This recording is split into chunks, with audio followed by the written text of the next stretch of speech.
오늘 오후 서울 한양대에선 한국스포츠엔터테인먼트 법학회 주최로 스포츠계 성폭력 예방을 위한 법 정책적 과제 토론회가 열렸습니다.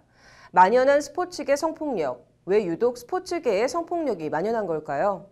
뭐가 문제고 어떻게 해야 하는지 현장을 김태현 기자가 취재했습니다. 오늘 토론회는 체육계 성폭력의 실태 및 특징, 처벌과 예방 등 현 대응 시스템의 한계를 짚어보고 대안을 논의하기 위해 마련됐습니다.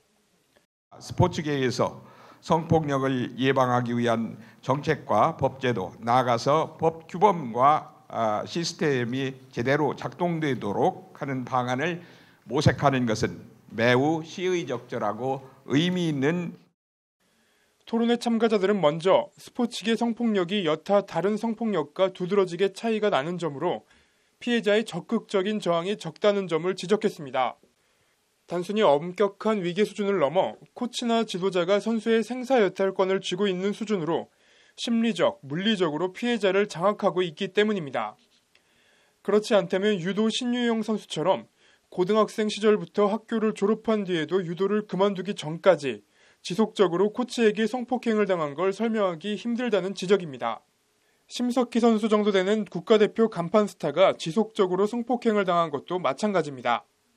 폐쇄성, 집단의식, 가해자와 피해자의 권력관계, 운동 외에 다른 진로가 봉쇄된 구조 때문에 피해자들이 성폭력 피해에 관하여 함구하는 경우.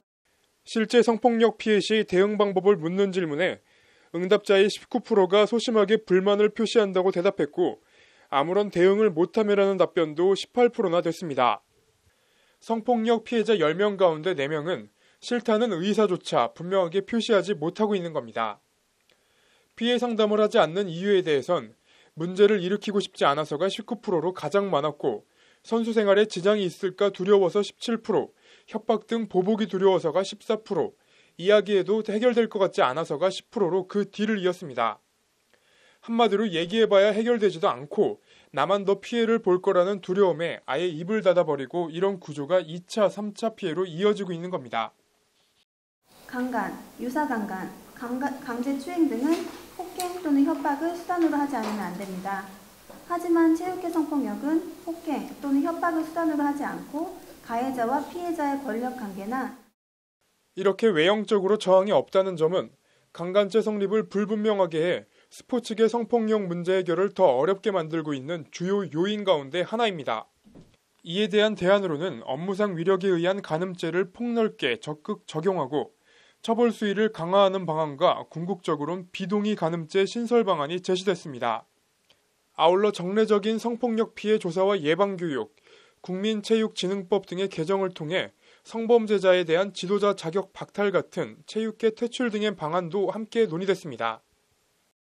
그러한 부분에 대한 법률적 근거나 보호 의무라든가 처벌에 대한 부분, 자격 여건에 대한 부분, 이러한 부분들이 좀 미비한 실정입니다. 관련 규정의 개정이 저는 필요하다고 생각합니다. 참석자들은 무엇보다 성폭력을 저질러도 괜찮다, 별일 없다거나 말해봐야 소용없다, 나만 다친다는 생각을 성범죄를 저지르면 끝장난다고 생각하는 인식의 전환이 시급하다고 강조했습니다. 그리고 이 인식의 전환은 단순히 생각을 바꾸라고 말로만 할 게 아니라 관련 법제도 정비로 이루어져야 한다는 것이 참가자들의 한결같은 지적입니다. 법률방송 김태현입니다.